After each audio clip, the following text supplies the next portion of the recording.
that Civic Lab has developed for the A2J network. The hope and the exciting thing about this series is that not only learning about um, organizational structures that exist and building your individual organizational capacity, but an opportunity for the network to really grow and learn together and have an impact on the larger nonprofit sector in Illinois.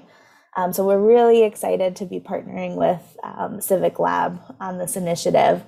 And I'm sure you noticed on the registration that we requested song recommendations that inspire you or connect to your organization's work. So the song that was playing as you entered is called Speak Life by Toby Mac, and that was suggested by Maria Pina with Chicago Workers Collaborative. So thank you, Maria, for that. And again, I'm happy to welcome you all to this first session of the Board Development Workshop Series. This session is Critical Components of Board Governance. We're joined by Jonathan Peck and Tom Tresser with Civic Lab. So thank you both, Jonathan and Tom, for being here. Awesome. So welcome everybody to this morning's session on critical board governance. We are the Civic Lab. We are a do tank. We are a research tank. We are in the business of training and coaching up everyone who wants to get involved in making their body of civics better for everybody. So we work across the city, the metro area. We're now in 10 cities across the country doing TIF illuminations. We're on tax increment financing. And we do everything nonprofit management, as well as organizing and advocacy work. My name is Jonathan Peck. This is Tom Tresser with the incredible shirt on. Good morning, Tom. Love it. And welcome to more people coming in. We're still arriving some people. We're just right now in introductions. So the Civic Lab is focused on investigating, fabricating, educating, activating, and liberating. And then we do a repeat cycle. So we're all about training people up in the knowledge, skills, and attributes they need to fight for social justice and equity. We also have what we call our Power Institute. It's people organized to win, engage, and resist. This is our training arm of the Civic Lab. We offer a variety of trainings. There's some that are pointed out there, from organizing to grassroots campaigning. We mentioned TIF 101. We have a book, Chicago Budget 101. We can do budget and finance trainings for people. And then, of course, we do all sorts of other things. We bring people together for harambes and for political forums and town halls. But we really are a one-stop shop, and we're here to service you all. We believe in the servant leadership model, and so we come from the work. We both will explain to you some of our background, but we come from the front lines of working hard in Chicago, and so we're excited to be working with each of you over the next this year and then 2022. If you want to get more involved, by all means, check out our Power Institute, and we can offer other trainings in addition to what we're doing now. Okay, yep, Chicago is not broke. We know that for sure. And that's a book that was published by Tom Tresser and about 12 other experts from around the city, looking at all the different ways Chicago is not broke, despite the message from the system saying that we are broke. And so by all means, check it out. It's an incredible short read. It gives you all some big top solutions. And it also brings to you some incredible individuals who are doing work across the city around budget and finance, police brutality, and around Chicago public school issues. So Chicago is not broke. Get the book. And again, we would love for you to have it. And if you need anything, it's also a great read because it trains you how to read the budget and finance of the city. So I think that's for one of the first chapters. All right, so here's our flow for this morning. We're going to do introductions and check-in. We're going to review the duty and legal basics. We'll take a break. Then we'll touch on the 9 key critical components of board governance, of building a board. We'll have some time for Q&A in both sessions.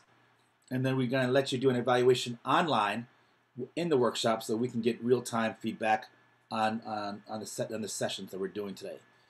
All the sessions you will be receiving from here going forward, the only assumption we offer up is that these are critical aspects of information you need to be able to manage your organization better and to sustain your work. We will have a range of people from emerging nonprofit professionals to seasoned veterans. And so this information is baseline. It's basic fundamentals of nonprofit management. And as a seasoned veteran, I always love going through these because it just keeps me fresh about what are those guardrails. It gives me an opportunity to reflect on what's happening in my nonprofit organization, right, in the moment. And so we're hoping that all of you can connect with the information. And like I said, we'll have definitely some Q&A time in each session. And given the small group we're having, I think we're going to have plenty of time to engage around any of your questions or concerns about your work. All right. So I'm going to hand it over to Tom to introduce himself. Good morning, all. We hope everybody is well and safe in their spaces and places. So my name is Tom Tresser. I'm the co-founder and current COO of the Civic Lab. I call myself a civic educator and public defender. And why I'm in this work and why I do what I do is because I hate injustice and I hate bullies. And I believe in grassroots people power. And so I think that we all need to put our hands on the steering wheel of history and drive the bus of history and not be run over by the bus or suck its fumes as it goes by. And the bottom line is, I want to live in a place, a city and a country that I could be proud of, a just, peaceful, and prosperous city and country. So that's why I'm doing what I'm doing, and it's a privilege for me to be part of this work with you all today.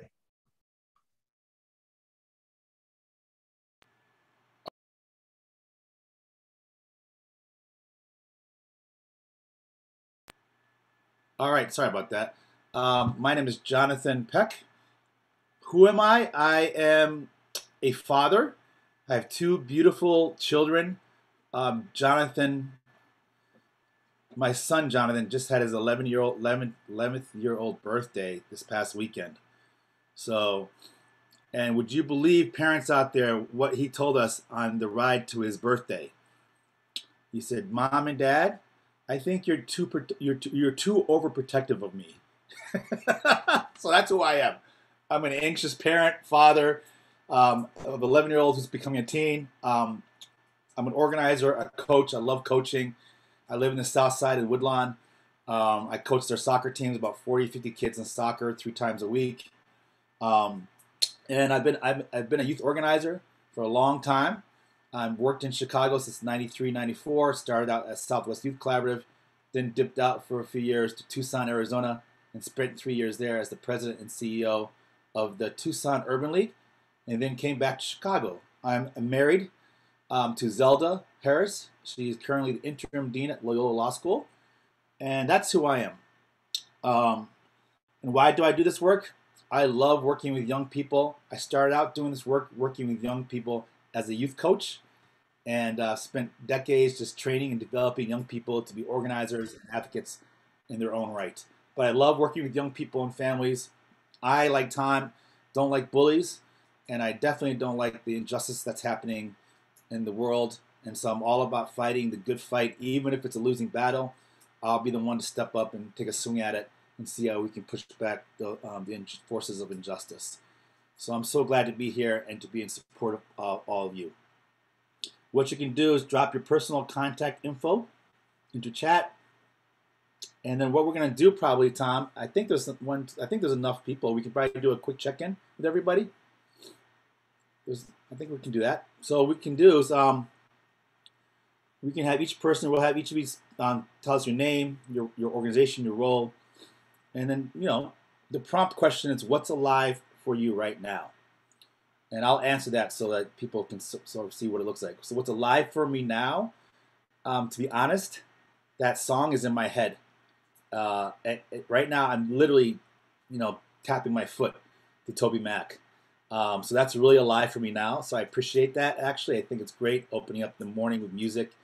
It's a beautiful day. And I'm just blessed and grateful to be here. Jane, would you like to go? Sure. Jane Lombardi with the Resurrection Project. I'm the Director of Immigrant Justice Partnerships. And what's alive for me? Um, I am sitting like right by this great window, and my condo's right in front of a beautiful park. So, um, just like getting the sunshine, I agree. I think the music was a really fresh start. So, um, yeah, it's, I can pass it on to Nadia.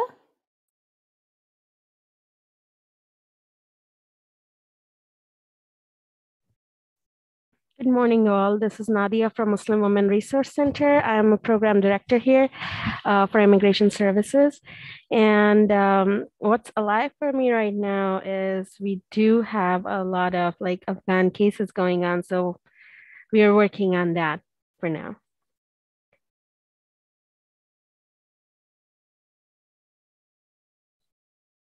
And then Nadia, you can pass it to someone else. Sure, I can pass it to Rosie. Good morning, I'm Rosie Carrasco with Chicago Community and Workers' Rights. I'm the Associate Director, and I'm also coordinating the programs that we have. And life is good, a little bit complicated, but because my dad recently passed away, but other than that, we are trying to do as much as we can. So thank you, this is great. To be able to refresh some of my memories. Thank you, Jonathan. I remember when you were in Southeast Youth Collaborative, so this is good. Thank you for this word, Jane. And I'll pass it to Diego Valdivia.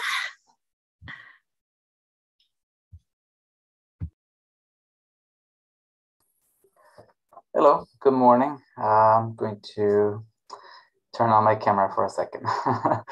My name is Diego Valdivia, and I am the Immigrant Services Supervisor with the YWCA in Rockford. Life is good. I am here in my office, and I went for a run this morning before starting work. Work is really busy. I oversee 3 programs that assist immigrant individuals here at the agency. We are understaffed, but other than that, life is great. Thank you, and I will see Laura Hoover. Good morning, Laura Hoover from Children's Legal Center. I'm the executive director.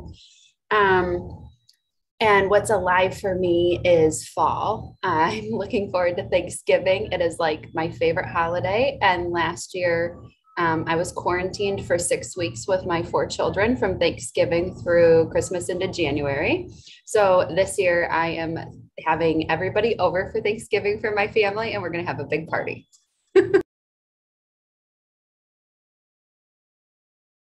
Sorry, and I need to pass it to somebody. Let's see if I can see everybody. Go to gallery view. Felicia, have you gone yet?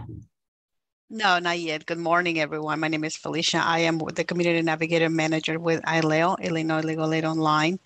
And what is alive for me today is I try not to look too forward to, far away into the future. So to me, I'm looking forward for the conference that we're going to have for immigration in Las Vegas. So that's what I'm focusing right now. It's going to be a lot of information, and I'm trying to see how am I going to capture all of that in a couple of days. So yeah, that's what is alive for me today, and a beautiful day. So now let's pass it to James. Is James, did James went? Good morning. No, not yet. Good morning.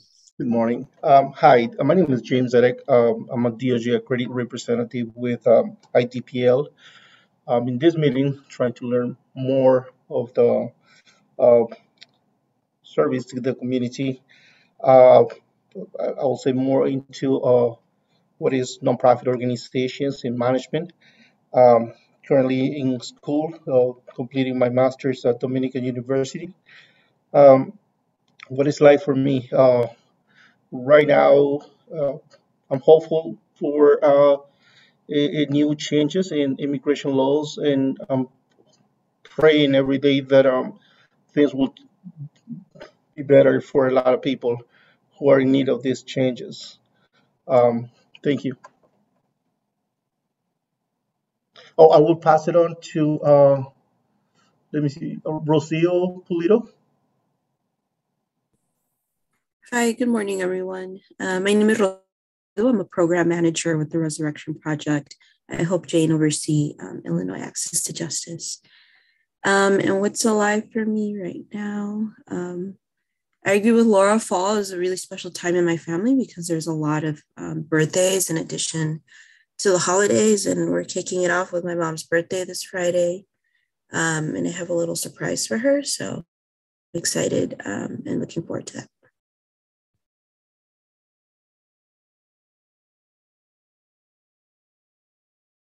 Is that everybody?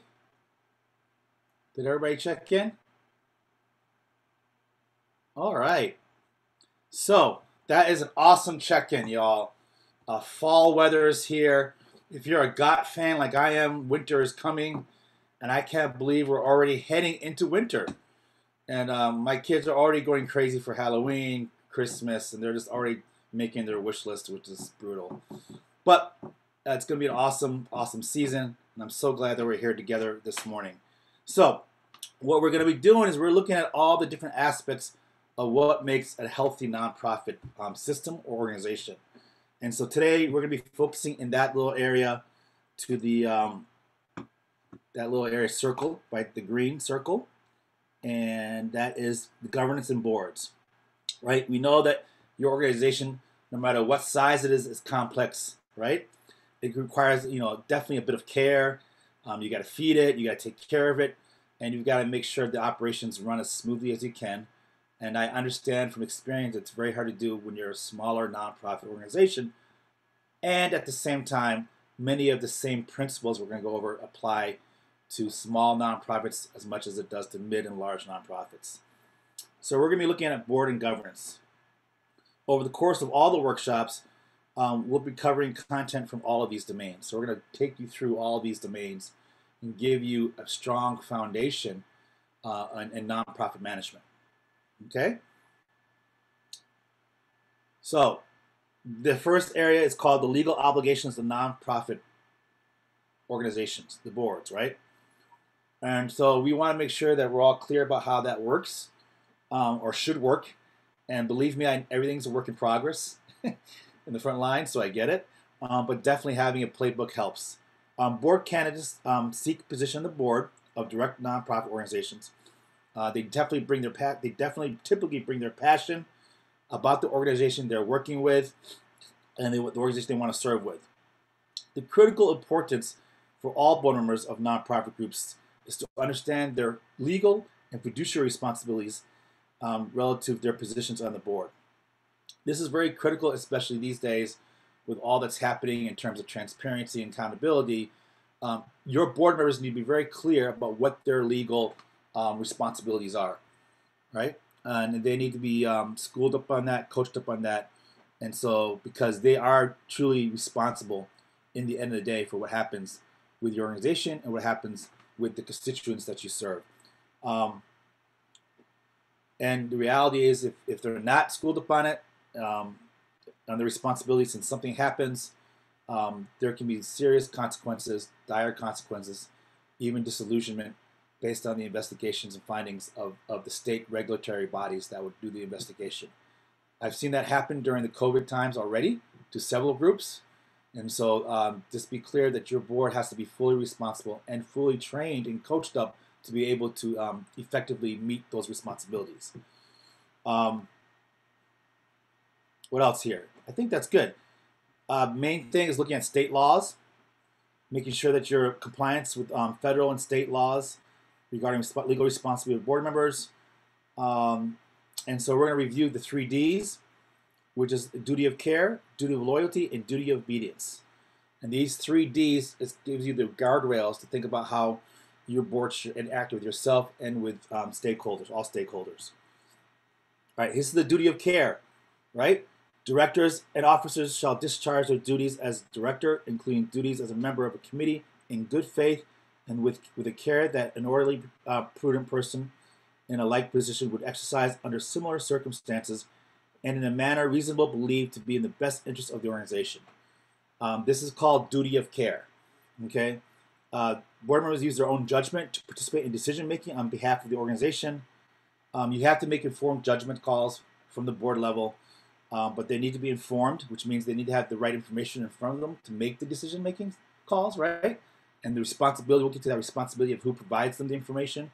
The ED does a lot of that, providing the information, and of course other board members to each other. Duty of care also means that board members should seek out independent professional advice when decisions related to buying or selling significant assets or when entering into material contracts. And so I can't stress this enough. If you don't know the answer as an executive, if you don't know the answer and your board is struggling with an issue, right, I think it's absolutely critical that you get third-party advice, right? It doesn't hurt to get third-party advice. Check through your networks. Check with the foundations have networks. Find find counsel, and find the person that can provide you that advice, whether it's financial advice, legal advice, risk management advice. If you're not able to get the answers on your own with your board members, that is a very good rule of thumb when addressing critical decisions. And the reality is the Office of Inspector General and the American Health Lawyers state that board members are responsible for two facets of legal compliance regarding duty of care. So the two facets include one, ensure that an information and reporting system exists. That is critical. You have to have an effective information and reporting system internally. Okay, that's the first facet. And then the reporting system is adequate to flag board members in a timely manner when the organization is threatened by legal concerns. So that system has to be effective enough to give board members a heads up when things are coming down the pipeline. Those are the two major areas: information, and then almost like a way to flag down critical issues, in a timely manner, so board members can respond effectively to issues that pop up.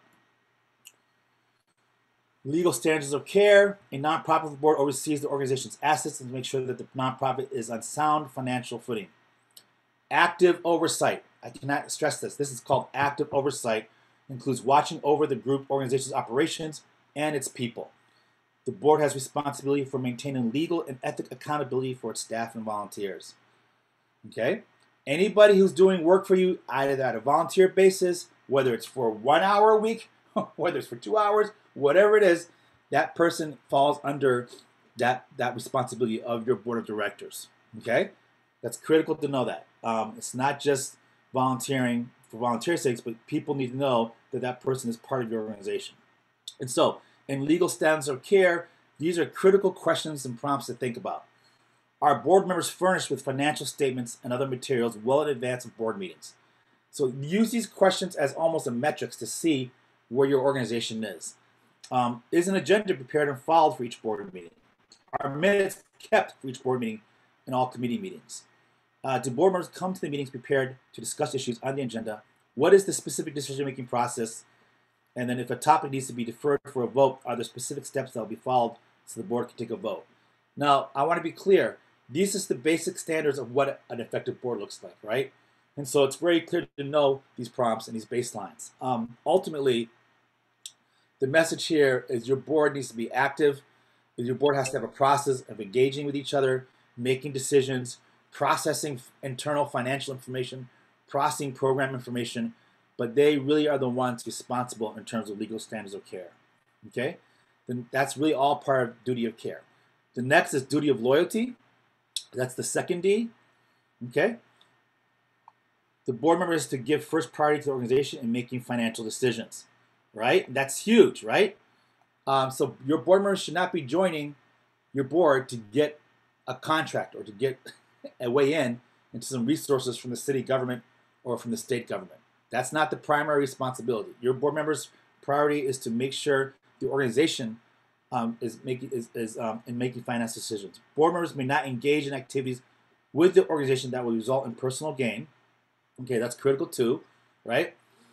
And that's just it. Bottom line, the priority is the organization first, and no political gain. Cool. We'll go on, but let me just read one thing, Tom. Okay. These are the legal standards of loyalty. Okay. Again, these are prompt questions to ask and to check in with your board members, particularly your executive committee. Are board members required to complete a conflict of interest statement?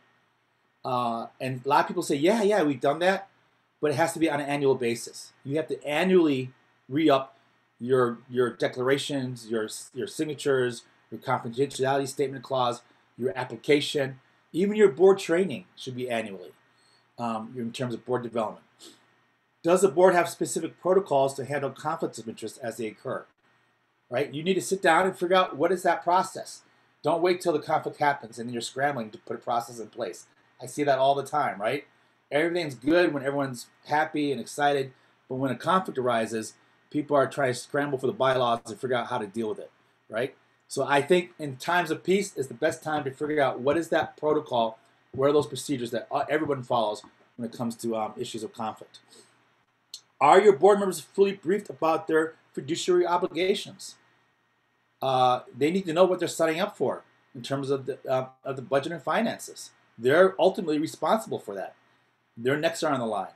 So if they don't know, they need to know, bottom line.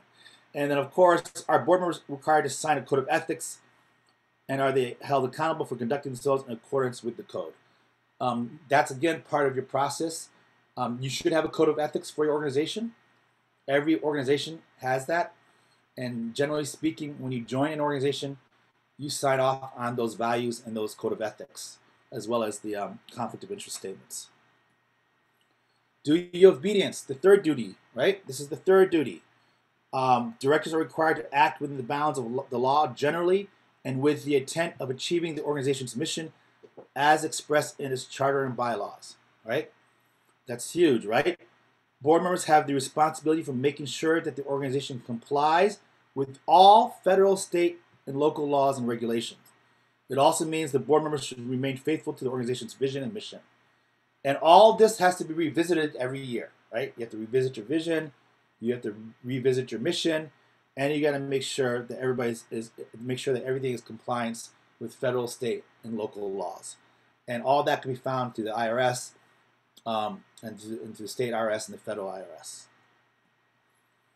Okay, these are the legal standards of the third D, duty of obedience. Board members briefed on the organization's mission and how that mission is affected by board decisions, right? That's critical, right? Board members are briefed on the correlation between decision making and their fiduciary obligations as these impact the organization's mission. Okay? That's pretty clear. And the last sort of prompt, or the last sort of the test question is, are your board members briefed on the correlation between the quality of their performance and the organization's mission? Okay? So ultimately, we have three Ds, right? Duty of care, duty of obedience, and duty of loyalty. This just gives you the guardrails for you to effectively build out your board. And at the end of the day, your board member is responsible for everything that happens, right? And so they need to be clear about what their responsibilities are, how they're making decisions, and then there needs to be in place a system, a functioning system, to get them the information they need to make those decisions, right? And so a lot of times I've learned from the hard way that I'm the co-ED or deputy, I'm making all these decisions when in fact my job is to help prepare my board members to receive the information that I will provide them from the finances, from the organization, whether it's programming, whether it's financing issues, whether it's external and community engagement issues. And then it's their job to really have a robust discussion about it, come up with some conclusions and decisions, and there needs to be a process in place for that. Lastly, all the paperwork needs to be in place and organized every year. So this is an annual process. in terms of your time management as executive directors, this should be automatically put into your schedule. During this time of year, we're going to make sure that all my board members re-up the confidentiality statement, re-up on the code of ethics, fill out the application again, and just keep it up to par. Believe me, when things hit the fan and people are coming in to regulate from the state or the county or the city, and you have that all in place, that goes a long way in terms of building goodwill with systems, with city, state, and county systems in the state of Illinois. Cool. So we're going to check in now. Any comments and questions? Does this material land and resonate with you?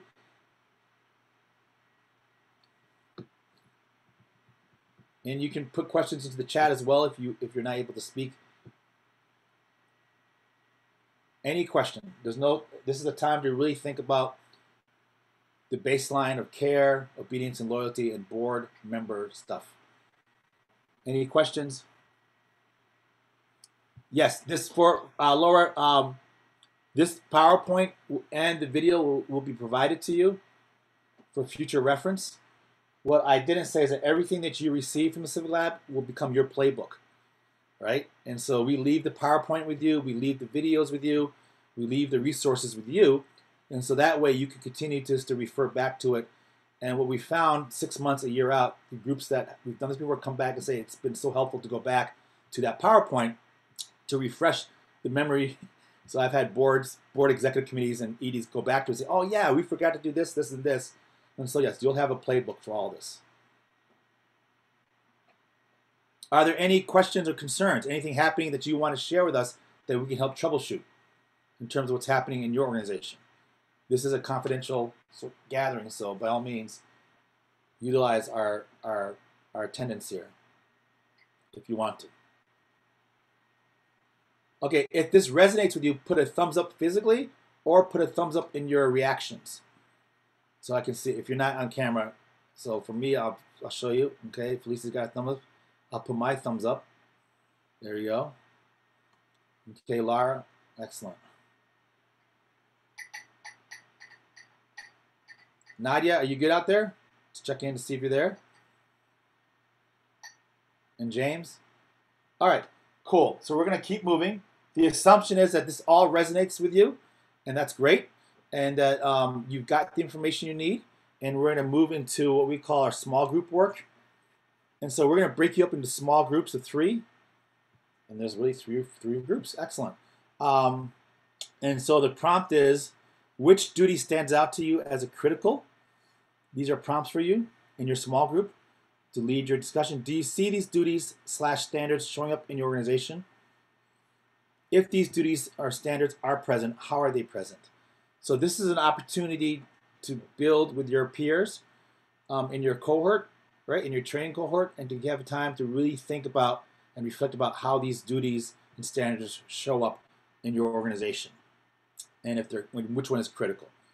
Okay, and we will give you about 10 minutes to have this conversation, and then we'll have a report back from your group, and we'll put the prompts in the chat. Cool. Tom's gonna split you guys up into 3 groups. All back. Hopefully you had a chance to check in with your colleagues about the work that you're in, and hopefully it was a friendly check-in and a way to sort of check and see and reflect of where you're at with your board development.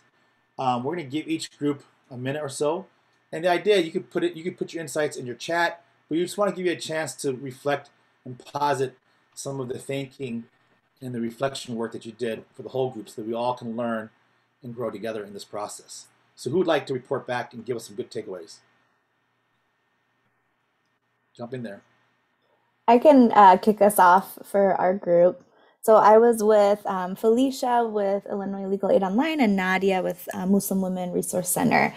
And so we talked about a good number of things. Our roles were not very directly in contact with the board, or no.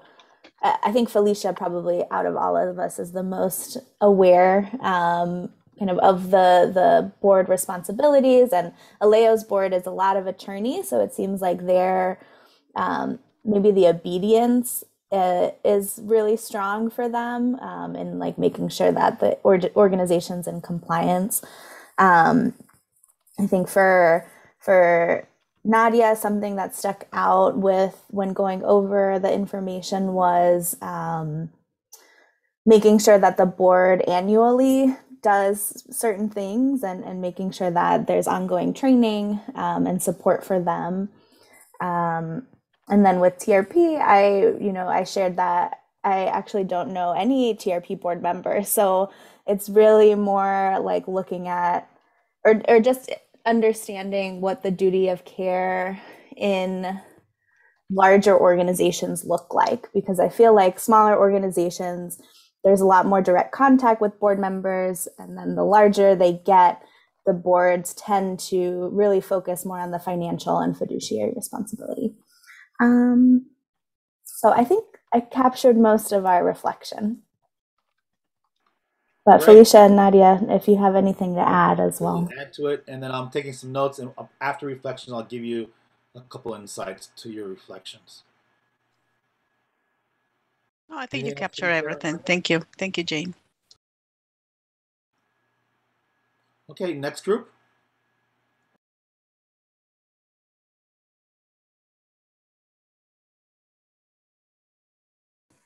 Jump in, next group.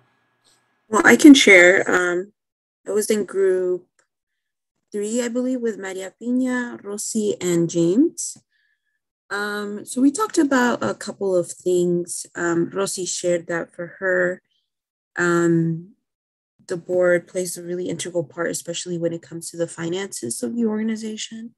Her organization is a little smaller, and so she said that they really had the mission and the vision down, but they really help with, with the finances of their organization. And so that has been a really critical role for them.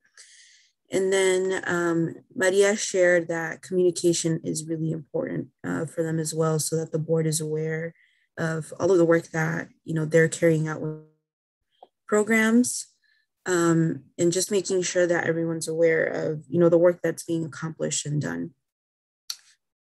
James shared that he believes transparency and communication is also really important as well, in terms of, again, the work that folks are carrying out.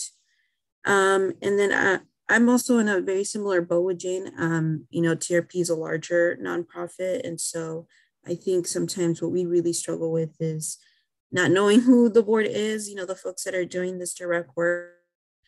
Trying to be aware as to how we fit into, the bigger mission and vision of the organization. And so for me, I think that's been something that's very critical, is making sure that, at least in our department at TRP, which is the immigration department, that we are very clear on what our mission and what our goals are. So that way, the board is also aware, the work that we're doing and how we're touching people's lives outside of the data and statistics that we report to them, and the finances and things like that. I think that's been one thing that's been really important for us in the immigration department. And I think that was everything.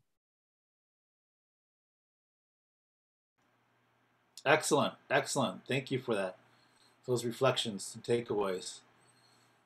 All right, last group. I think there's only 3 groups, right, Tom? So the last group wants to sort of just give some feedback. I think that is probably us, and it was just 2 of us in our group. So the things that we had a chance to talk about, well, actually, I will share my input since there's 2 of us. Maybe Laura would like to jump in as well. Here at the YWCA, I would probably say care is the one that stands out.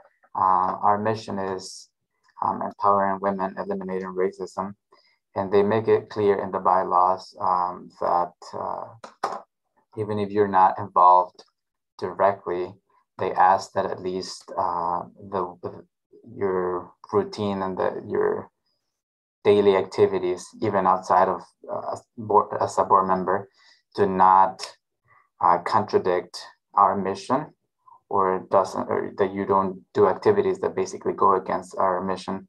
They are also required and asked to either participate directly and or help out with the annual fundraisers.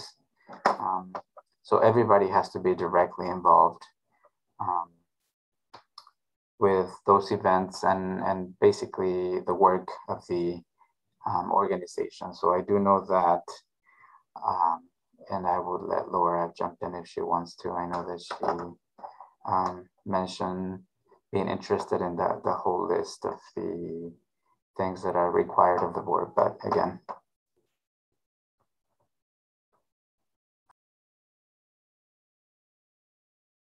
Thank you, Diego. Laura, do you want to add anything from your perspective?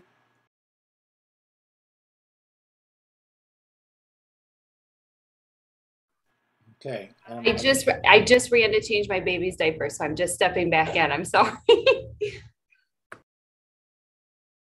That's fine. That's fine. You got to take care of that business. Absolutely. Blessings and gratitudes. I remember those days. So I will just go ahead and just, we'll move on, but I do want to just highlight some things from listening to your feedback. I encourage you to use the questions for each of these 3Ds. When you get this PowerPoint, go back to the questions for duty of care, we call legal standards of care, legal standards of loyalty, and legal standards of obedience. Use those prompt questions as a way to check in with your board leadership, with your president and CEO of the board, or even with your ED, and to say, hey, here's some ways to begin to see how see how our system works well in terms of communication, processing, making decisions, all those things. Those are really good concrete questions that can help you dashboard where you think your board is. Number two, and this is just from my experience, it's my personal sort of professional take on it. I've worked with in organizations smaller than 5 people, and I've worked in large organizations with hundreds of people. Regardless of the size of the organization, this is a playbook. And these are the basic fundamentals of the game. And they are applicable to the smallest organization and to the largest organization. How they get implemented depends on the resources, allocations, the time, and all that stuff. But at the end of the day, you're going to have to answer the same questions, whether it's a small group or a large group, when you're sitting down with your auditor or a potential regulator from the IRS. They're going to look at you and say, well, these are the same fundamental questions, right? So if you have 10 people in an organization or 25 or 100, these are the same frameworks that everyone uses in the nonprofit sector. Lastly, everybody should know their board of directors. And I tell you that as a former CEO of the Urban League, where we had over 80 staff. We were serving 25,000 people. Everybody in your organization should know your board of directors. And so whoever's in charge of creating that, you need to create those communication channels where your board members can get to know the staff. That's critical. It's a partnership and a relationship. And these board members are supposed to have your back when times are tough. If they don't know you, it's a lot harder for them to support you, even with the duty of care, obedience, and loyalty. It's all about relationships. So you need to build your relationship with your board members, the people who are not directly working with them, because they're the ones who are protecting you in your work, right? If something goes wrong, they're the ones that are going to have to take care of it. So if they know you, they're more likely to connect with you. And when some things come up, they'll be, oh yeah, I know Jane. We had a great, what's going on? Let me check in with Jane and see how she's doing. You want that type of conversation, okay? And it's important that every single person in your organization understands these processes. All these 5 healthy elements of nonprofit management, I'm always about training for liberation. If I'm sick or if I'm out, the next person has to jump in and take it from there, right? And so that means everybody has to have a standard of information and knowledge of how things work across the board. And so those are just my insights. And then it's a work in progress. Apply it, reapply it, figure out what works for you. But I think definitely start building in an annual process of getting board development, retraining, and uptraining. Cool. All right, so now we're going to move forward, and I'm going to pass this on to now my dear friend Thomas.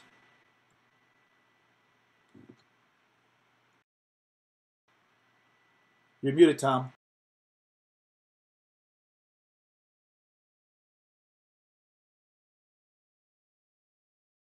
Okay, you're muted, Tom. Yeah, unmute. Okay. Sorry about that. So we're now moving into some legal stuff, kind of legal requirements. I think we've sort of set the table at a higher level in terms of what is required for the board, to be on a good tip. Now these are the sort of like we're in the weeds now for the specifics or the must. Let's call them the must-haves. And I'll put into chat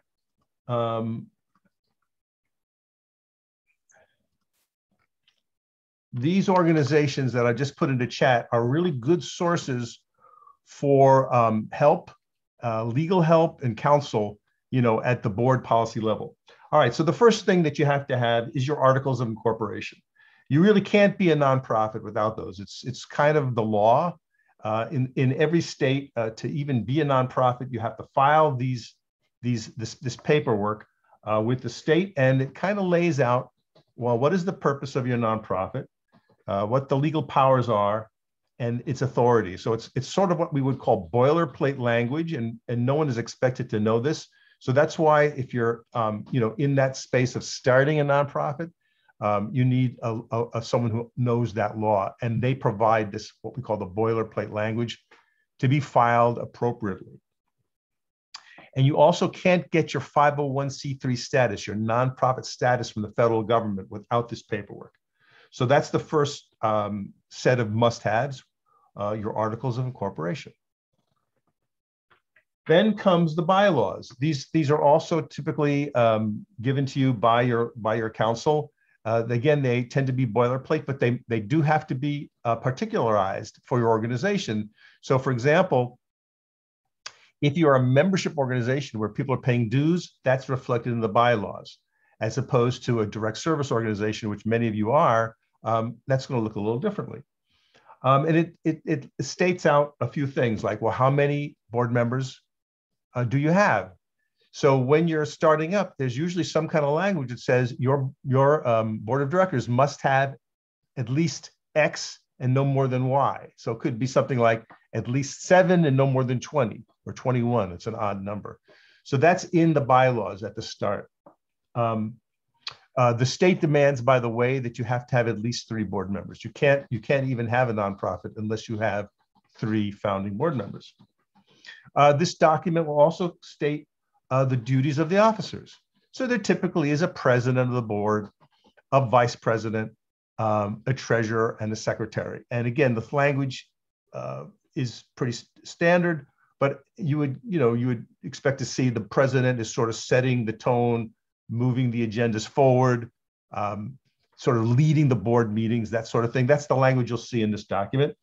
And the secretary is keeping the minutes and a sort of a case book, so that if anybody needs to see the minutes of a meeting, say a year ago, it's readily available and kept in an accessible place. And that would be the duties of the secretary. The treasurer, of course, is making sure that your finances are in good order and all your proper paperwork is filed. So that's what's in your bylaws.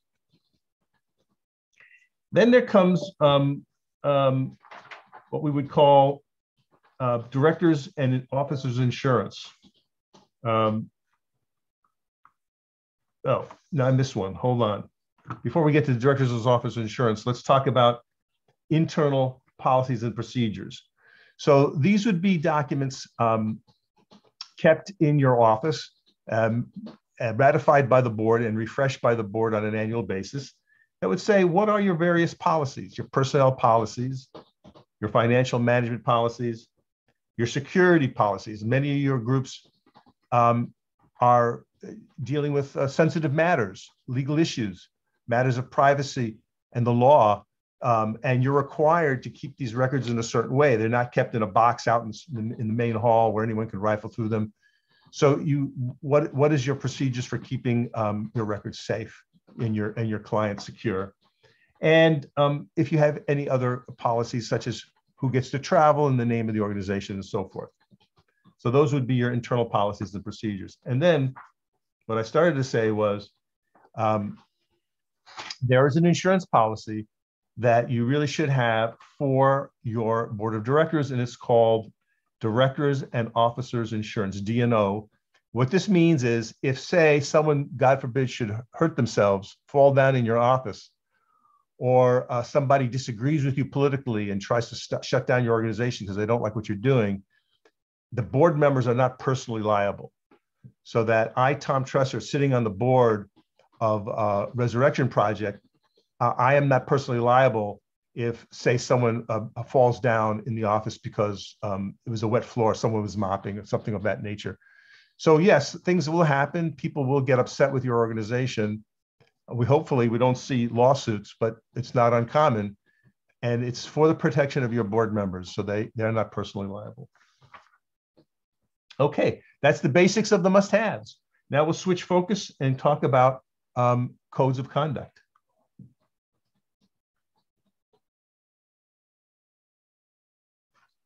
Jonathan, All back right, to so you. real quick, this is some baseline codes of conduct, things to think about when it comes to ethical behavior. And it really constitutes a broader professional ethics for nonprofit board members. And it also is applicable to executive leaders.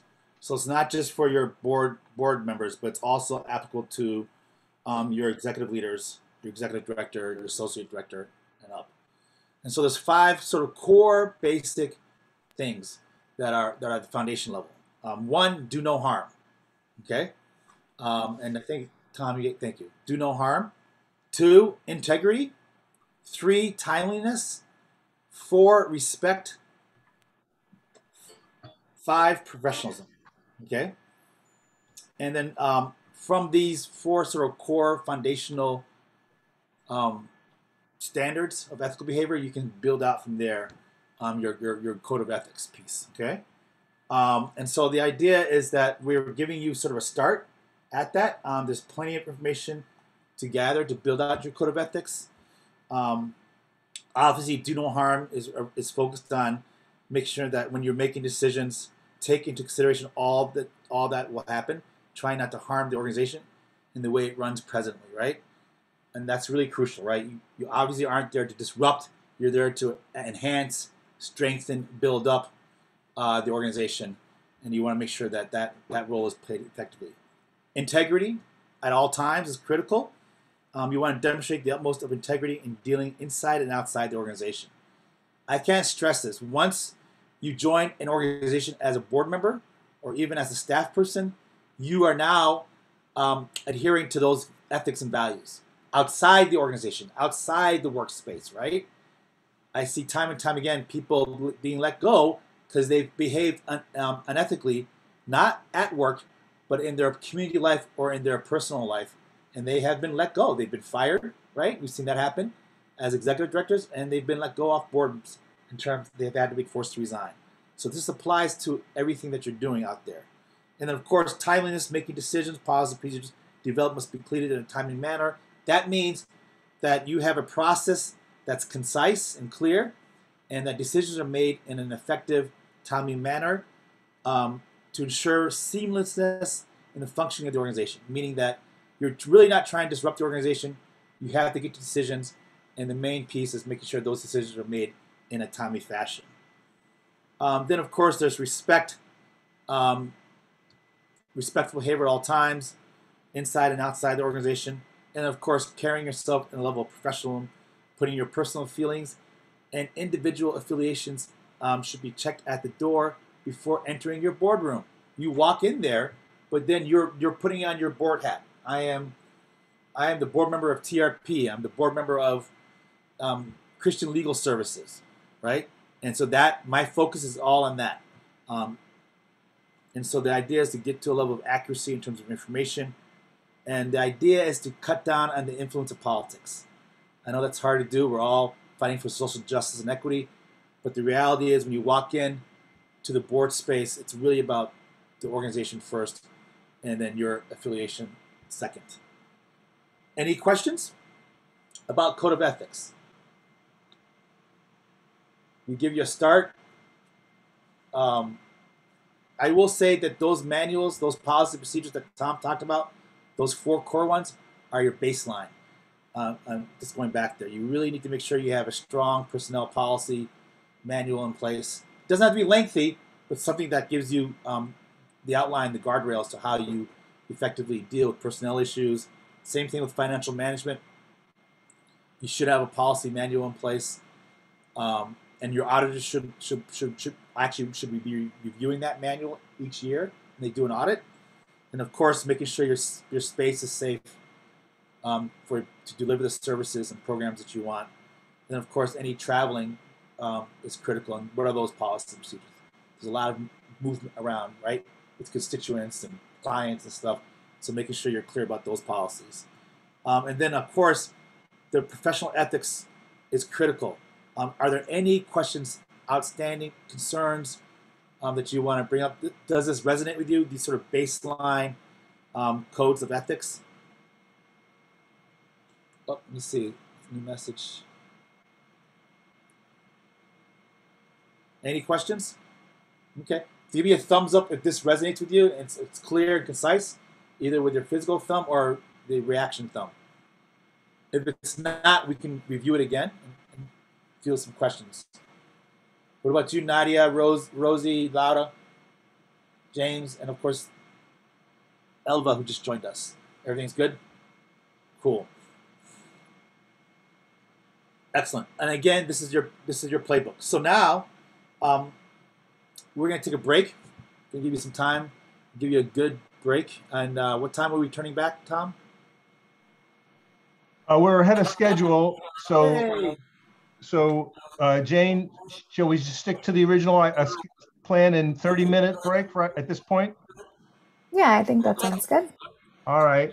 I show it's 10:13, so let's say at 10:45 we'll reconvene. Is that acceptable? Absolutely. 10:45. Enjoy your break, and I will see you back here for part 2.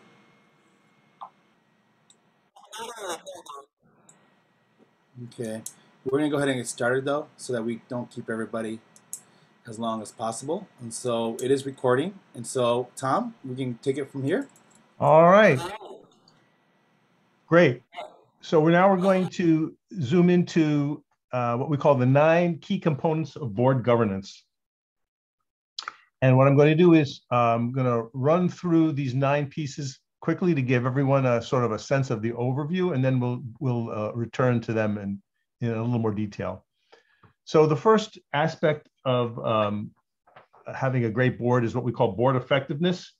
And I guess you could say this is sort of at the 50,000-foot level of performance and effectiveness. And we'll show you a little bit about what we mean by that. Then comes board operations.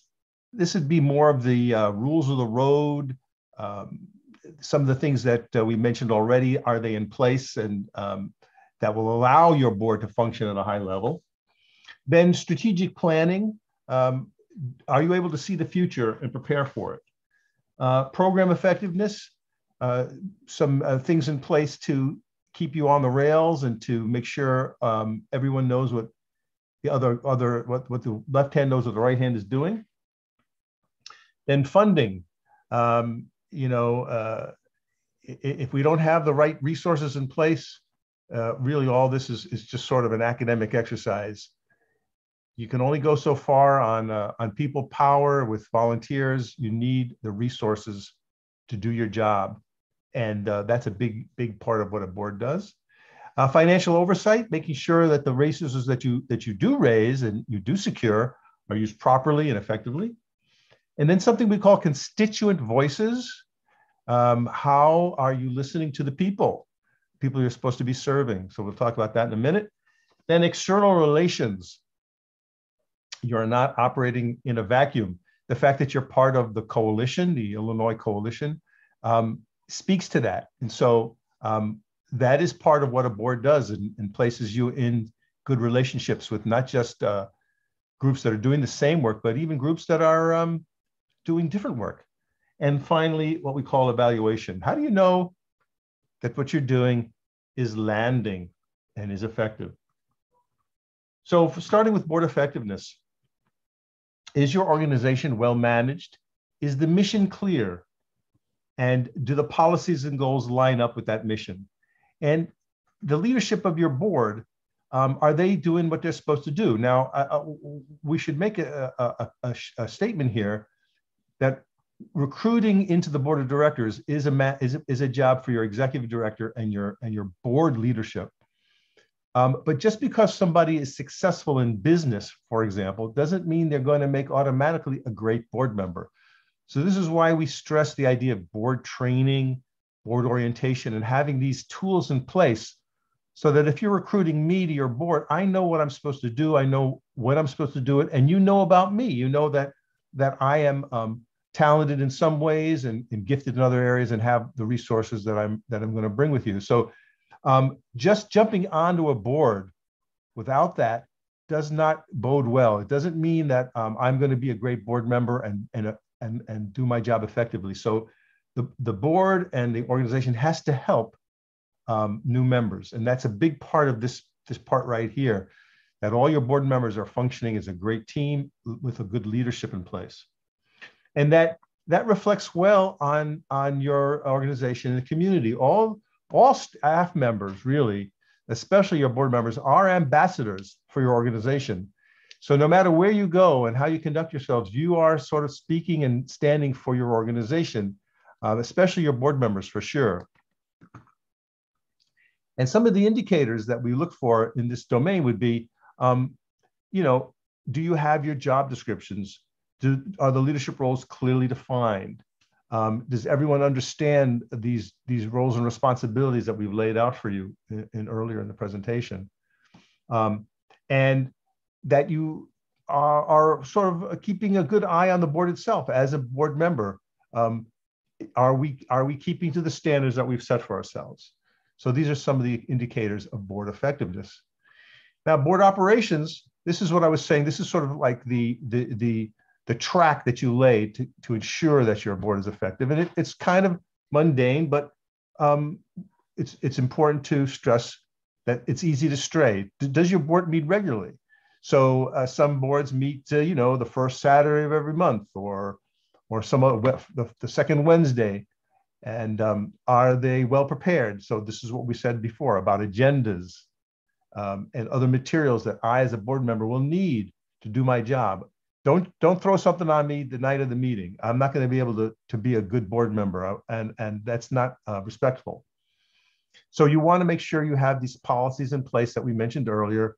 So if there's a monthly financial statement or other kinds of documents that you're producing, they are transmitted to the board in a timely manner so that I, as a board member, can review them and bring my thoughts and opinions to the board meeting well informed.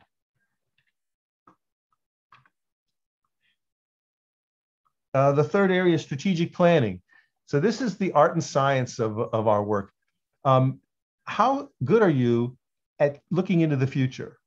So how good are you at knowing what's going on in your domain right now? So you've got peripheral vision that we need at the board level. What's happening in the immigration sector right now? What's happening in the justice sector from our federal government, from our state? These are things that are coming into your organization on a daily, if not hourly basis.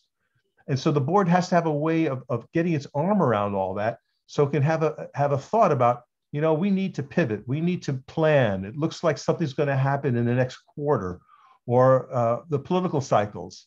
Is President Biden going to be reelected in 2024? If he's not, what does that mean for us? These are the questions that the senior leadership in the board is grappling with.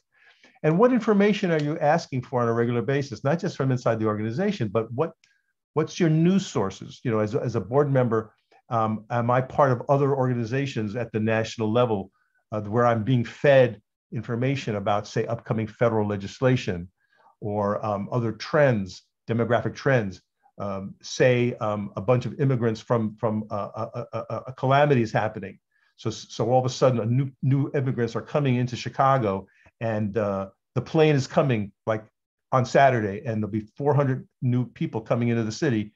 How does that affect us? Well, if you're not up on that information, you won't be able to respond. So this idea of having your eyes wide open as board members, bringing in this information in a timely and constructive manner is super helpful.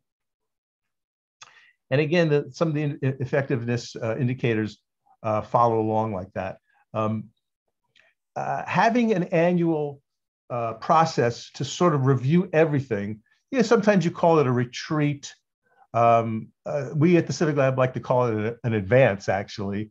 But I think it's very useful for the board and the senior leadership to think about, well, how can we, on an annual basis, bring all hands together, all stakeholders together in some sort of meaningful way to check on all this stuff, to make sure we're on a true path, to surface any new trends or calamities that might be coming from the community that we are not aware of. So we want to be listening.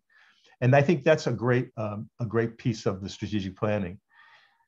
Now, for program effectiveness, what you're saying here is, does the stuff that we do on a daily basis line up with our mission and get us across the finish line in some way? Do we have a way for saying no? So there's a lot of need in the community for sure, but your organization can't answer every demand that's placed upon it, no matter how urgent it may be. So there have to be some guide rules and guide rails for your programming to know we can't do everything, but what we do is going to matter and be of the highest quality. So how do you check on that? When I ran a theater, we had people checking on different aspects of our theater operation, calling the box office, seeing how they were treated, at the theater space.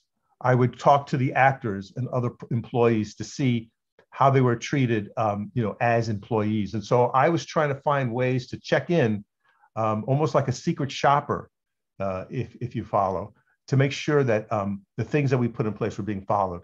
So each organization is going to have to figure that out, how to keep your programs sharp and effective and delivering the goods. Funding stability, very important for our board. Each board is going to be a little differently, but we at the Civic Lab feel that all board members should be giving money to the organization or securing resources in some other way. Sometimes there's a minimum expectation that you're supposed to give as a board member X $100 or $1,000 or something of that nature every year. And if your circumstances are limited, then how can you help get that number happening? Can you sell tickets? Can you do other things that would be meaningful and bring resources to the organization? And there has to be a sort of a systematic thinking about how to bring people into the organization as donors.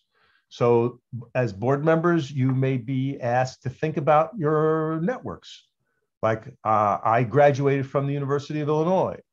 I am a member of the Masons. I am a member of my tennis club. It is really no end to the kind of thinking that you can do to try to think about the networks that you bring as a board member. I used to be a member of the Armed Services. Whatever it is, those networks and associations are candidates for potential donors. So the board is always thinking about that, and there's usually a committee in the board that is tasked with that specific requirement. But they're also thinking about fundraising events. Maybe there's an annual, a gala or party of some sort. And it doesn't have to be a big deal where you're spending $1,000 a ticket. You can have a car wash. And many small groups do very grassroots things to raise money and have fun and build solidarity. So these are things that staff members can think about and offer, but the board has got to keep track of all that and make sure at the end of the day, you have the money you need to do your job. And so some of the indicators might be, is there a 3-year plan in place to think about? Well, we have 50 donors now. I think reasonably we might have 60 or 70 donors next year. And building on that, I think it's reasonable to say we might have 100 donors in 2 years. And what's your plan to get there? So this includes outbound emails, Do you have a physical newsletter or an email newsletter? How are you communicating with your base, with your constituents, with the general public, so that we know about you guys and we love you and we want to say, oh yeah, I support you. I'm going to send you $10. These are things that senior staff can be thinking about, but also the board would be in charge of making sure all that is in place. Financial oversight. Well, this is some of the things we mentioned already,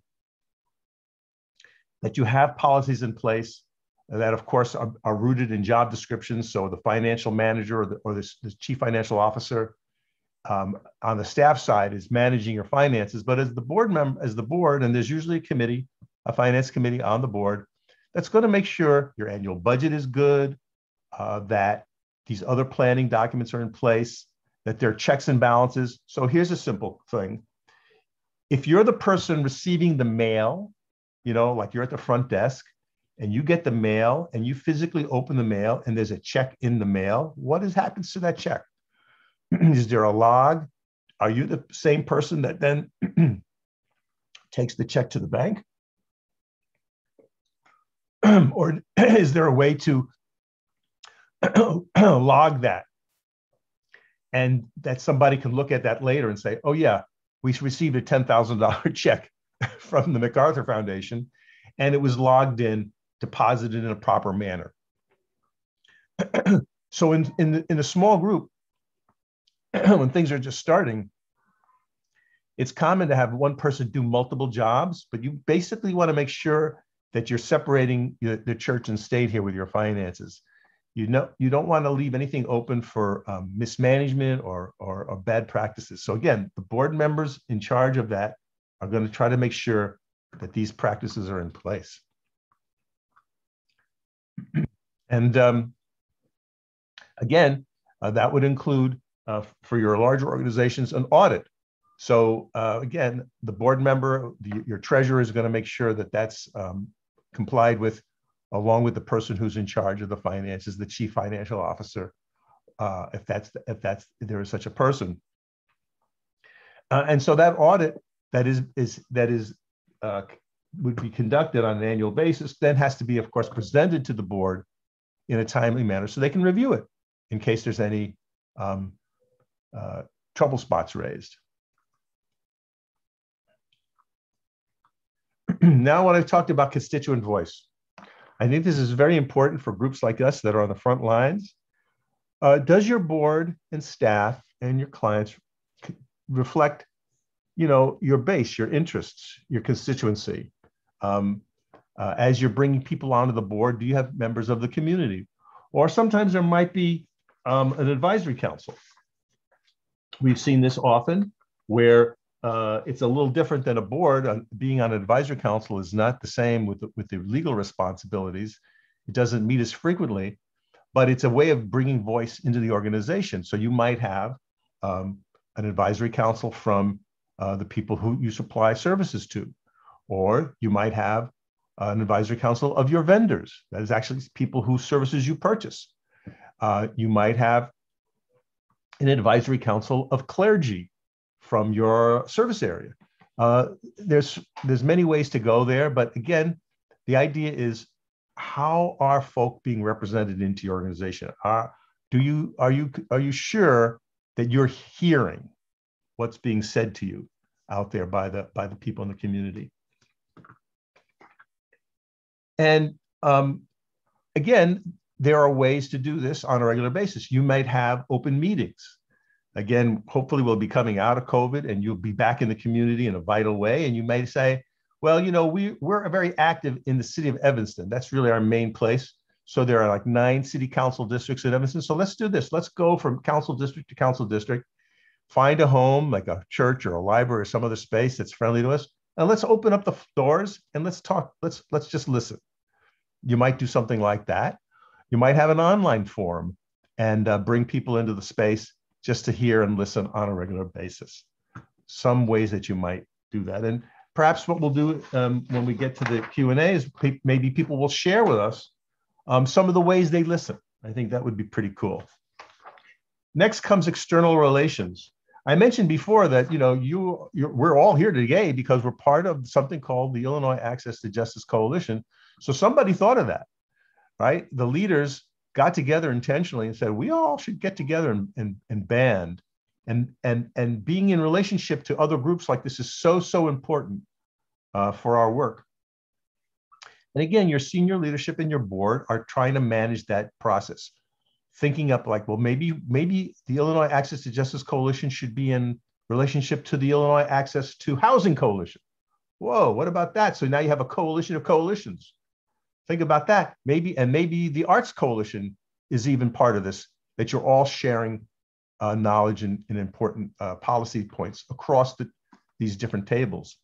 So important. Remember, in organizing, we say there's two kinds of power: organized money and organized people. And so the more we can organize together, the better we're going to be. So this is all part of external relations. And that includes being connected to your media.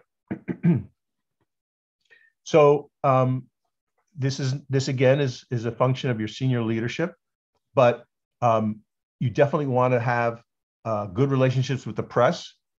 In other words, when there's a story on something having to do with immigration or immigration justice, does your senior people, your executive director, show up in the reporter's mind to get a comment?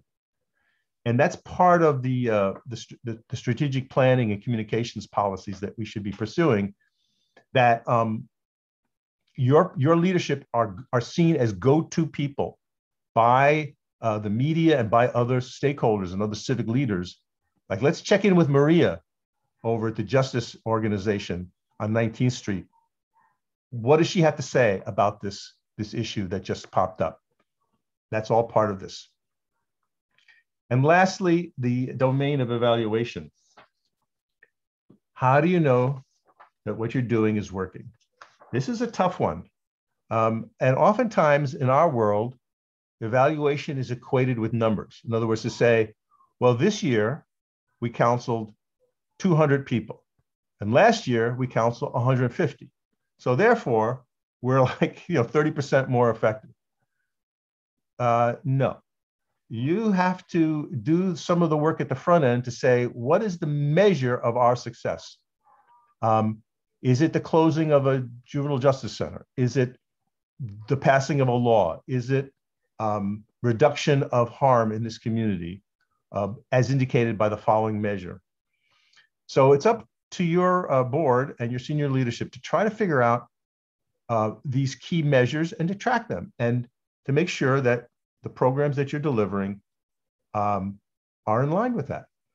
And that's sometimes hard to do, and it's often hard to wrestle with, because you're asking some very, very difficult questions of yourselves and of the sector.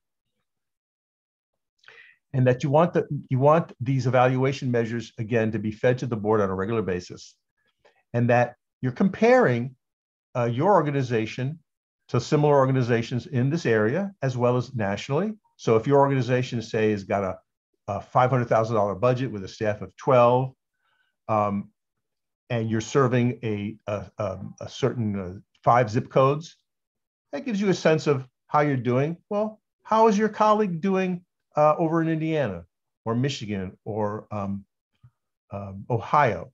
Are there national standards that you can look at and say, we're not just doing well, we're doing very well. And that's all part of this issue of evaluating, knowing what's happening in the field outside of your domain. So those are the 9 measures. And so let's move into comments or questions at this point. Great, thank you, Tom. Cool. I know Laura had a question. She wanted to put it in the chat, or you do want to ask it now? Yeah, I'll just ask it now because I might be a little lengthy for the chat. It's more of like thoughts and feelings and feedback on it. So you talked about like the board, like paying dues or like raising money. And I have like always struggled with kind of asking them to do that, because I'm kind of on the flip side, like, their participation and the oversight of our organization obviously takes time and takes effort. And so I struggle with like on the flip side of what did they get what did they get out of it? Like I'm asking them to develop, and hopefully they believe in our mission and that's kind of why they're a part of it. But I just kind of wanted your Awesome. thought feedback on like what does the board get out of it and how can I present it to them in that way? That's such an awesome basic question. And believe me, if you're thinking about that, you probably 90% of your colleagues, are struggling with the same question. So we think it's a two-way street. And we like to, when someone is being considered for a board position, that's kind of like the board president or the executive director is having lunch with that person, is networking, like they're feeling them out. There's that kind of a stage, of the relationship. But as soon as it becomes evident that this person is a serious candidate, that should be disclosed, whether it's a lunch or an informal meeting, and this should be some documents should change hands. It's like, well, Tom, we really like you a lot, and you've been involved with our organization. We're really thinking about you as a board member, but here's how we roll, and we'd really like to walk through these papers with you. So first, it's a review of the organization, like a little case, a little history, some numbers, kind of like bragging, and then there's kind of what you just said. Here's what we do for you, and here's what you do for us. And it's stated that way. And it's said like, well, you're committing to, a board meeting a month, a committee meeting a month, that kind of thing. You're committed to $1,000 a year or whatever it is. Now, back when I was running a theater, we said you have to sell 5 subscriptions, so a subscription was like $60. You have to come to our benefit. So we do an annual benefit, and that is usually about $250. You have to sell 5 tickets. We spelled it out. And then in addition, we said, you're going to help us guide the theater. So what we expect from you is your wisdom. We expect you to answer a phone call if our director calls you, so be available. It was actually stated out in the document. And because we were a theater, we said, we're going to also share with you the plays we're thinking of doing. Now, you don't have to read them all, but we invite you to help guide us. You know what I'm saying? So it was that simple. It was you do, we do. You do, we do. We promise to send you all this material at least 3 weeks in advance of a board meeting. So you hold us to that. So now you're kind of giving me the big picture, and I can decide like, ooh, this may be, you know what? I'm not quite ready for that. Thank you for sharing. Or yeah, I'm totally down for this. Sign me up. I'm down for this. I'm good. Does that help? Yep, it does help. But I think overall what you're saying is like you're finding somebody who's already invested in what you're doing and wanting to get involved. And then you just kind of lay out the expectations ahead of time so that they know what they're getting. Yes, I think so. And we believe a financial commitment is part of it, but again, it's up to every board. And there's a saying in this work that says you either give it, get it, or get off. To be brutal. And again, the culture of each organization is going to dictate that. And getting it could mean you have a house party, you have a barbecue. I mean, there's many ways that people can contribute to bring their fair share of resources in the organization. But we fundamentally believe each board member does have skin in the game and should be contributing financially. Yes. Would you agree, Jonathan? Is that? Yeah, I think it's really, really important that there's 2 areas you look at. The needs of the organization. What are those critical needs that you need to not only grow the organization, but sustain the work, right? And to manage it in an effective way. The second bucket is really finding individuals who are passionate and committed. So for me personally, I've gone both ways. Financial commitment, not financial, but ultimately they have to commit in getting those resources for the organization. So if you do set a bar of $12 a month or whatever, or 50 or 1,000, whatever it is per year, then you have to create those pathways to getting that money and or equal to that money. So like Tom talked about all the different ways to do that. But ultimately, it's the passion and commitment to not just the issue that you're addressing, your organization addressing, but to actually helping to sustain and grow and maintain an organization. Because this is very in the turf work. It's not romantic. It's a lot of struggle. We know how boards are. We know the work, all of us here on the call.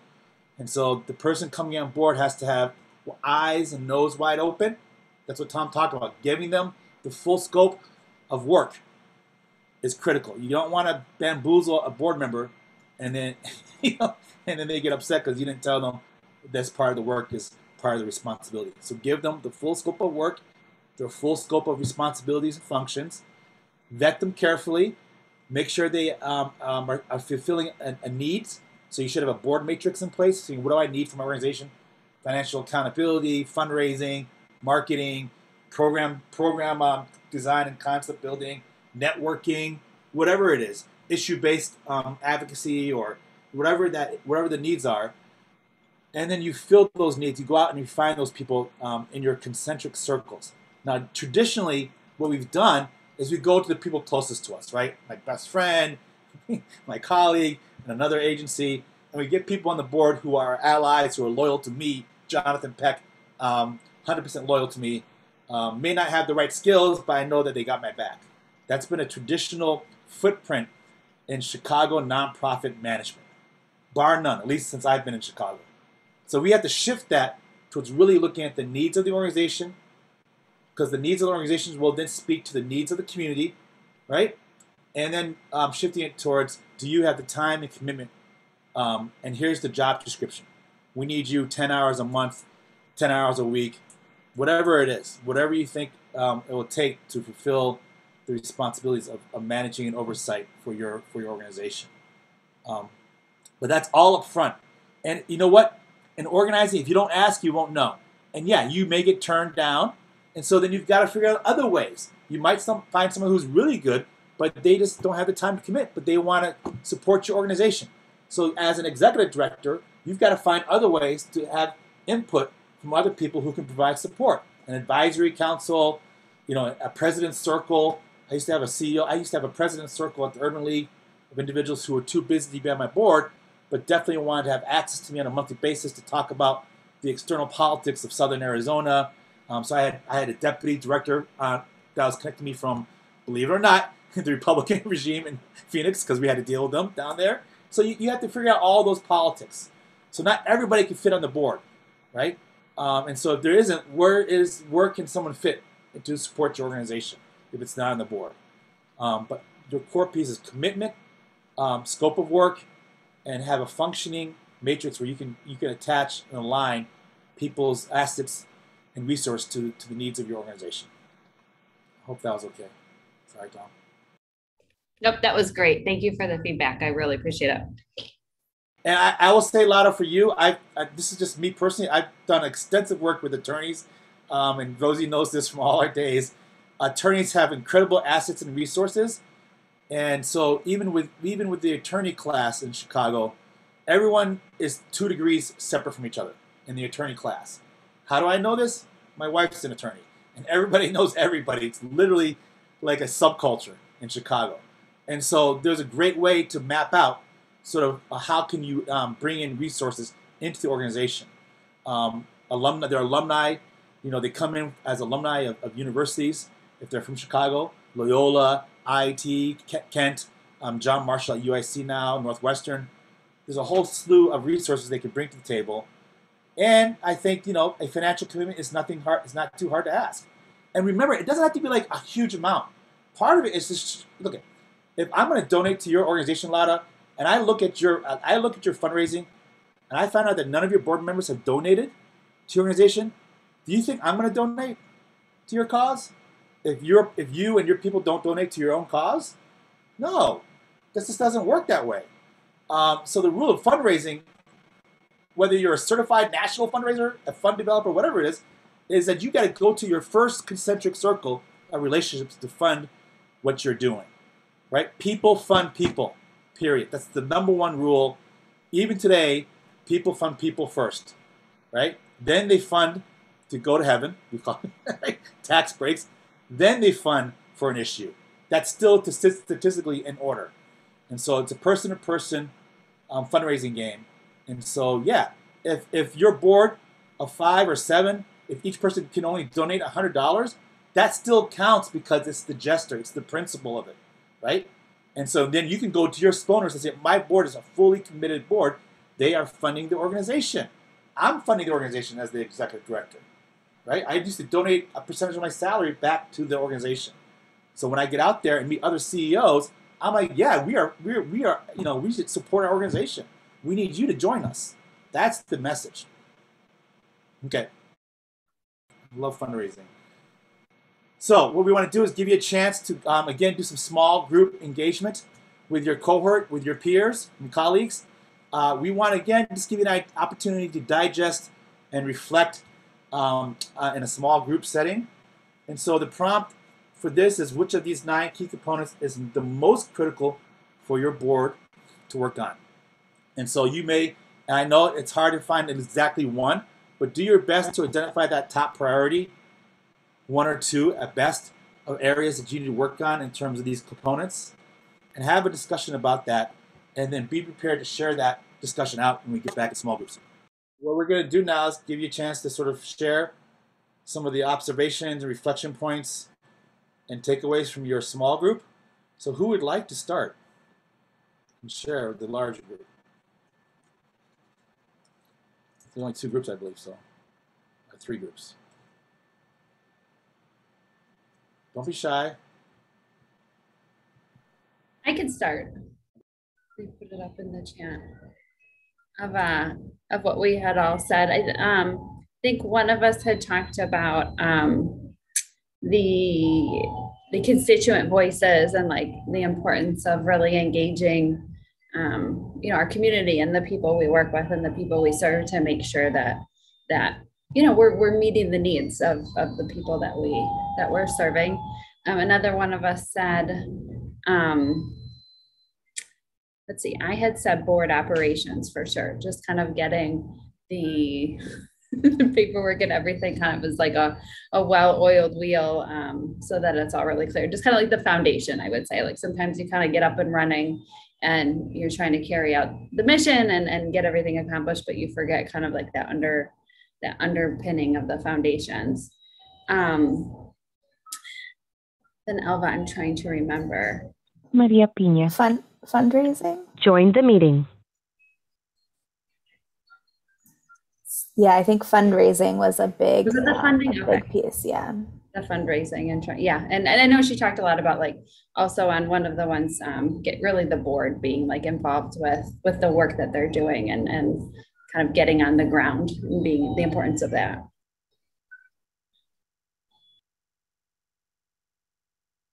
Right, thank you. Next group, appreciate it. Next group.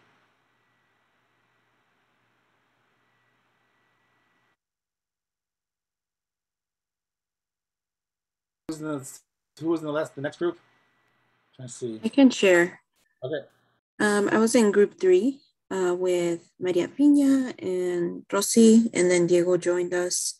Maria shared that one thing that's really, she believes is critical is like managing, for the board to manage the finances in particular. In her organization, they're growing and they've been getting more funding. And so, making sure that they have the right folks to help manage their funds as they grow their organization. And Rosy shared that for her, it's just kind of managing like board expectations. What exactly is their role, how they fit into the mission and the vision of the organization, and just like roles and responsibilities and understanding the role that they play within the organization. And then I shared, I think like strategic planning and relationship building with the staff is really important, particularly just based on what Jane and I shared, because TRP is a larger organization. There's 100+ staff at TRP, and I don't know who sits on our board, and so I think, and Diego kind of shared the same thing, as organizations get bigger, making sure that your staff understands the role that your board plays at your organization. Again, in going back to how they play into the mission of the organization and what you're trying to ultimately achieve. Thank you, Rocio. Awesome. Appreciate that. Is there one more group left? Or is that it? There are 3 groups.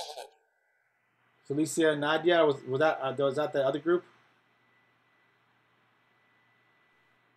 I don't think so. I think it was just us left. Okay.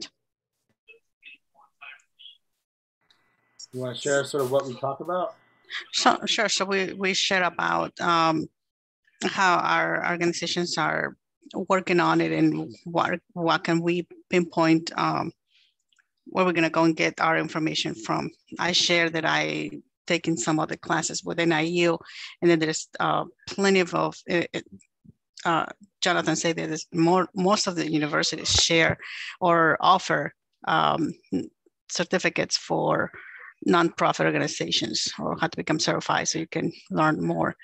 There's a lot of information out there, and I'm realizing that we know that this is happening out there, but a lot of us do not know about it.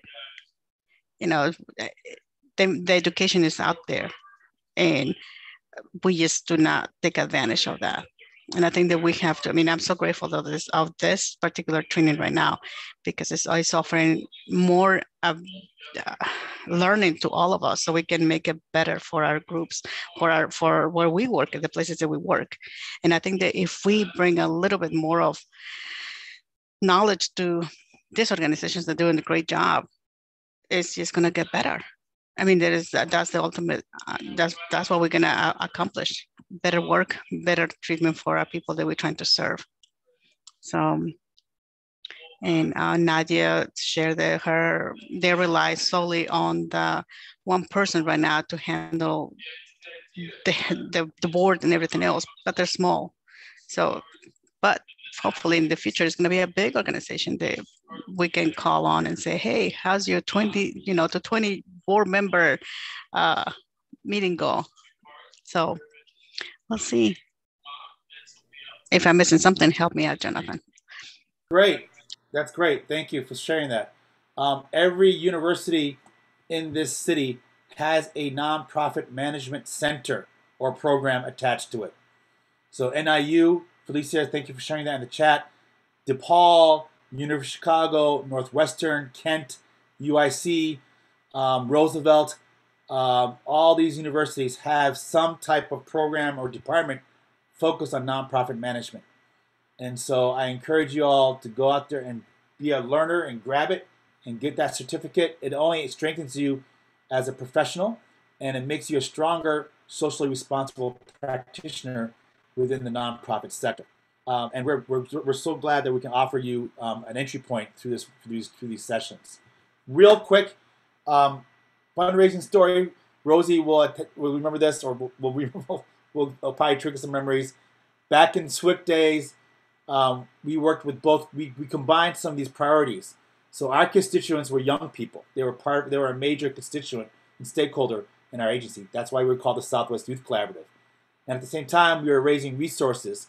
So we were raising resources to send young people to South Africa as part of their leadership development. So the young people were tasked to raise $1,000 each. We sent 15 people. And so we did car washes for the whole summer. And we raised over $20,000 between the car washes and the bake sales. They did it, not me. I did some fundraising in the foundation work, but they were able to raise almost $20,000 just from that. That's grassroots fundraising. And so there's ways to look at these components. All of these components intersect. They support each other, right? There's some priorities, but at the end of the day, these critical components all feed into each other and to make a healthy organization. Cool. And then, of course, I told Felicia that we would offer up in the resource, Jane, a list of nonprofit management centers and links to their websites. So we'll work on that too and get that up in place for you all to take advantage of. And there's also scholarship money. So most of these centers, it costs, not all of them, but you're able to get a nonprofit deal. You shouldn't be turned away because your organization cannot afford it. And if you do, let me know. I can put a bug in their ears as well, because I know a lot of the center directors. All right, cool. Thank you for the report back. Is that it for all the groups? All right. We're going to do a quick checkout. What we want you to do is take a second to answer these questions. What did you get out of this workshop? And then what did you make any connections to your own organization and the work that you and your colleagues are doing? And so we're going to do a nice thorough checkout. We'd love to start. So who would like to start? Once you finish, you can just pass it on to the next person. The checkout questions are, what did you get out of this workshop and what connections to your own group and the work that your colleagues are doing? Who would like to check out? I can go first. Check out, I'm sorry, Laura. Did that stuff thumbs up or down or the middle if what the critical components resonated with you? It made sense. It helped you out. You got something from reviewing those critical components of governance. You give me a physical thumb up or no, I already knew this stuff, or no, it makes no sense. Okay, cool. What about you, Rosa, Rosie, Diego, Felicia, Nadia, James, sorry, and the 773 number. Who's sure that is. Cool. All right, just wanted to make sure you do a temp check to see how the information is resonating with you. All right, so Laura, I'm sorry, I apologize. Did you want to check out first? Yeah, I'm happy to go first. Yeah, what I got out of this workshop is kind of the basic, foundation. I think I said this before, the foundation and the structure and the duties and obligations of the board, and to make sure that, we're consistent in meeting all of the obligations and expectations of the board, both like under the law and under their duties, and really for kind of a healthy organization. So that's what I got out of it. And they definitely made connections to the work that we do, and our colleagues and what do you mean by like connect? Like, I think a lot of us know each other, so I definitely have connections that way. But I also make connections on like just knowing what other people are having in their organization and the role of their board in their own organization.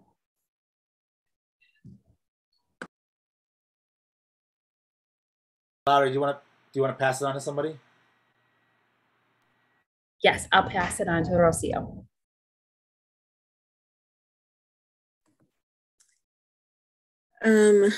What did I get out of this? I learned a lot today. I don't, like we've shared previously, I don't really know a lot about how, the board works. So this was really informative and really helpful. And as far as making connections, I definitely prompted me to start thinking about my organization and the role that the board plays at our organization, but I also learned in terms of, the partners, just how we're all in different places, and how, sharing these ideas or, working across sectors, and how we can help each other. Because ultimately we all are working with different communities, but in terms of the umbrella of A2J, we have the goal, right, of working with communities impacted by immigration policies. And so it's really helpful to see just how we're all working in a similar vision, but doing a little bit of different things just based on our organizations. But it's always helpful to get grounded in reminding ourselves why we do this work and, the tools that we can utilize to make sure that we achieve our goals. And with that, I'll pass it to Felicia. Thank you, Rocio. So yeah, for me, what I got out of this workshop is that we cannot just sit and wait. We have to continue to get educated with the people who have the same information and know better than us, who has been doing the groundwork for a long time, like the Civic Lab. I make some connections that I think that knowing what we're going on at Leo right now, with our own board and our own work, that we're in the right track. We can always improve on something else, and they're I'm in a good place. Leo is a very well-oiled machine. So yeah, thank you. And I will pass it to let's see, James.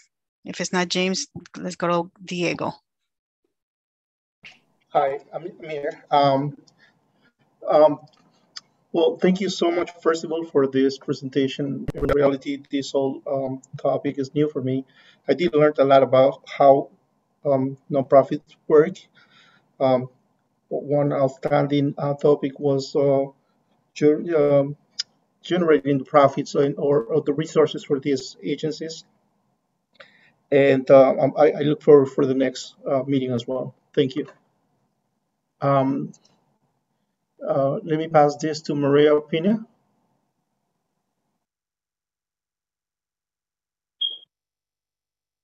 Hi.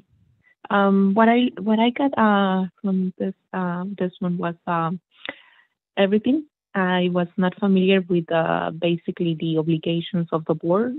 So for me, the whole information was very useful. And I learned it a lot, especially knowing what most of what the organization must have, like the bylaws, the insurance, code of ethics, and everything in the workshop for me was very useful. Um, I made some connections as well as learning from other organizations on how they're also doing, on how the boards on the other organizations are experiencing. And just want to say that thank you for taking the time to provide us with the workshop.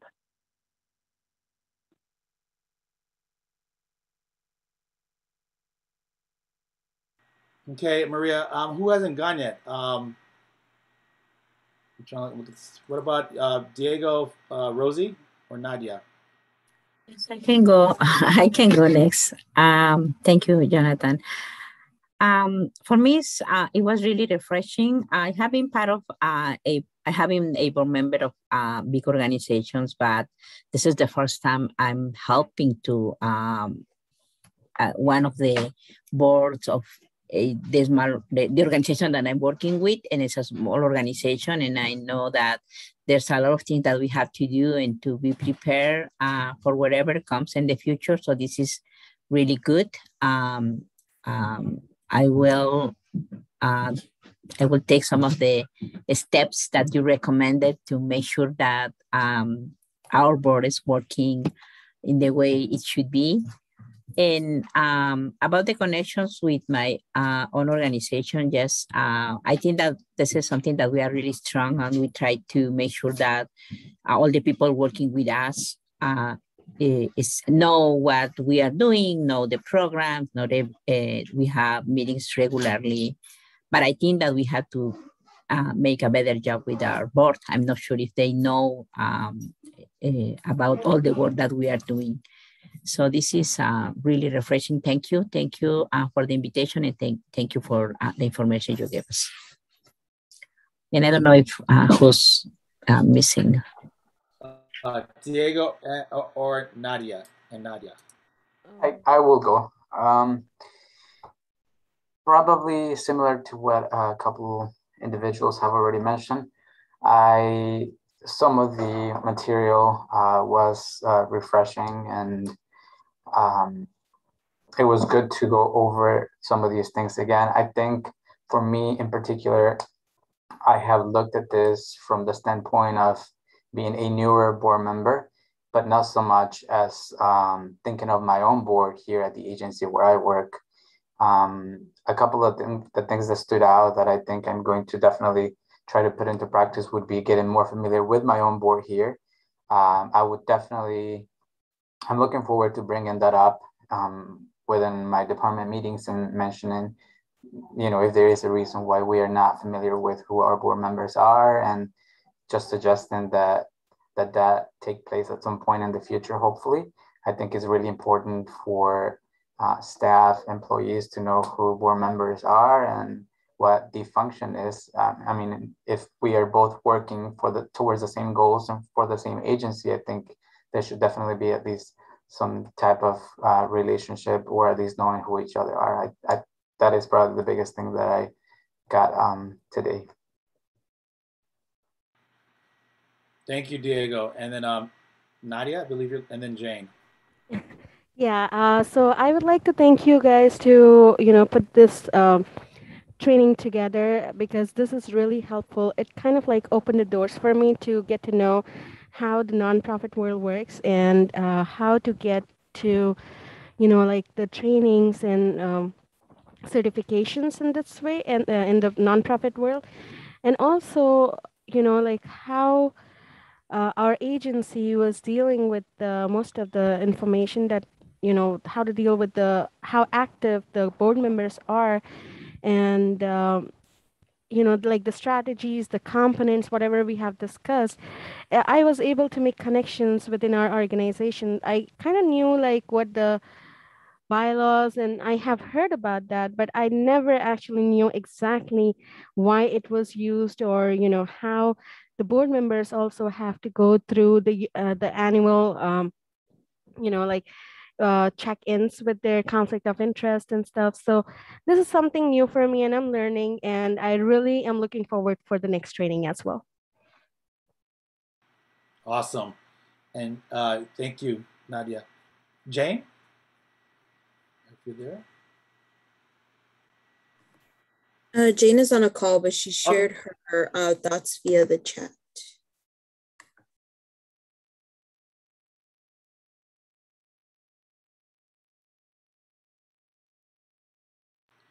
So great. Do me a favor before we check out, before you do the evaluation. Let me just make sure that this is part of scaffolding your knowledge base, right? So the idea is that if you attend these workshops, then you can build off of this into the next sessions, right? So you have access to the master schedule. You'll see descriptions of building out an effective board. That's sort of the next chunk of board development training for you all. And then following that, the next following sessions will be resource development and planning and growth for your nonprofit, if I'm correct, Tom.